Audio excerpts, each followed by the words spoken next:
just watching this footage right now is very nostalgic for me.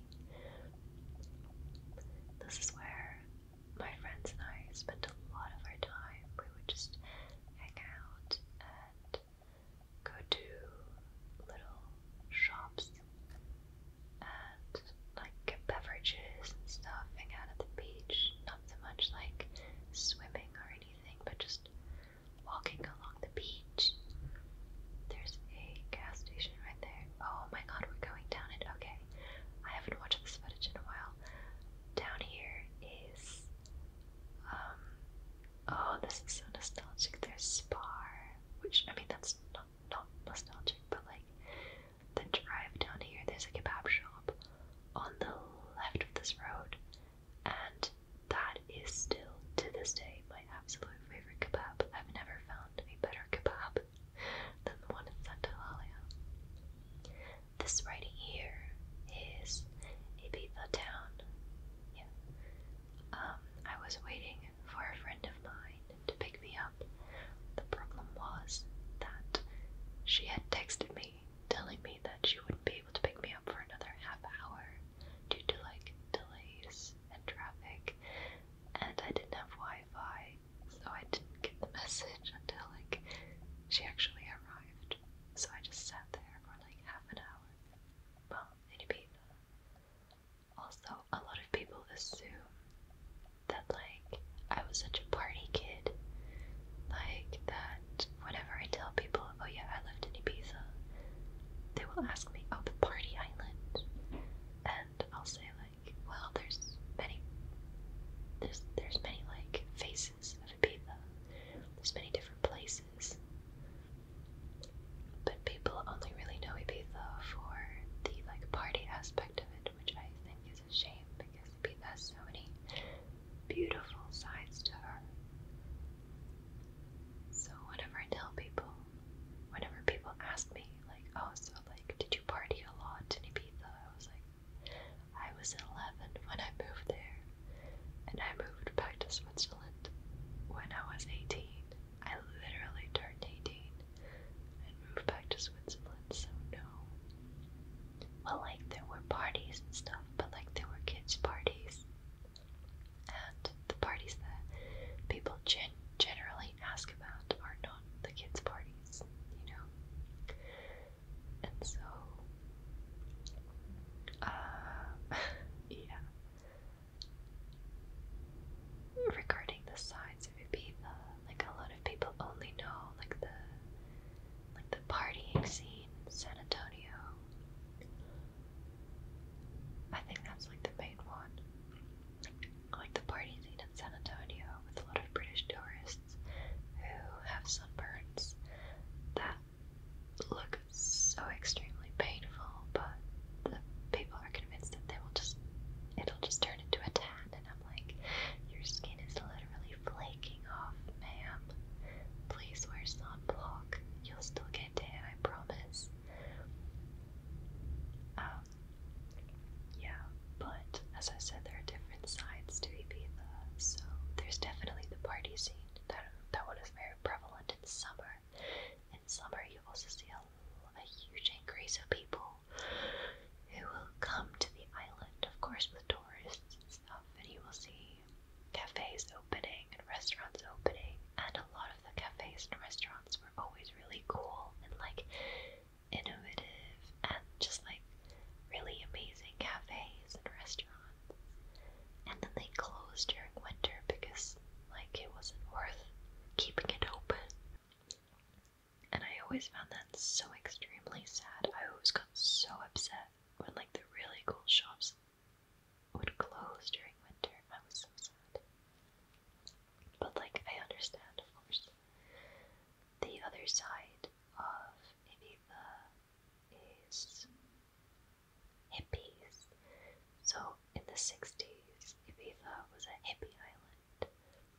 I don't know the correct history about it, but it was very popular with hippies, and so there were a lot of like, well, just hippie culture. I think there's even still like to this day, I think there's like hippie markets every weekend, if I'm correct.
if I ever wanted to go to the beach, I would have to ask my mother to drive me there and back.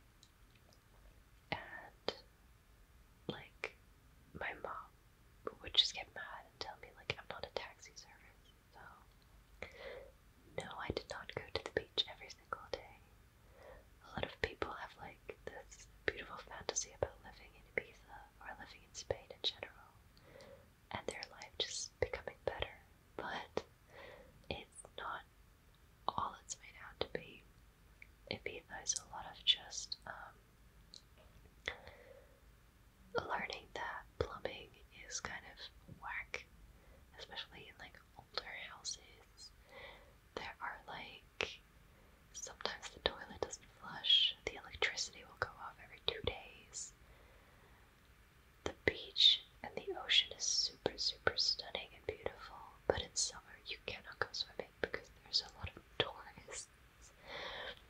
I always said that I was the kind of person that does not like hot weather, and I think it was very much inspired by the fact that I grew up in Spain. My dislike for summer and hot months was born in Spain. My mother is the kind of person who gets cold very easily, whereas I'm the kind of person who always seems to have excess body heat.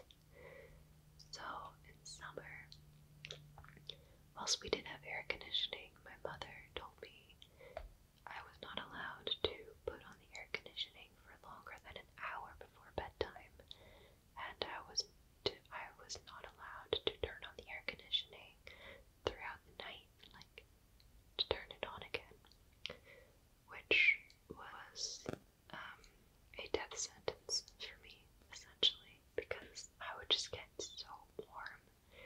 And while it does cool down during the day, and while the temperatures do go down during the night, it doesn't go down to a point where you would just feel cool or cold, rather. I would take a shirt and I would spray it with water and then wear that to sleep. Or in very extremely warm nights, I would spray a shirt with water, put it in the freezer, and then I would put it on. I remember when we just moved there, we got 2 dogs, and even to this day I miss these 2 dogs because like they were my first dogs that I had, and I taught them to sit, lay down. Those are all the commands that I was able to teach them. Because we didn't have internet where we lived, or it was very slow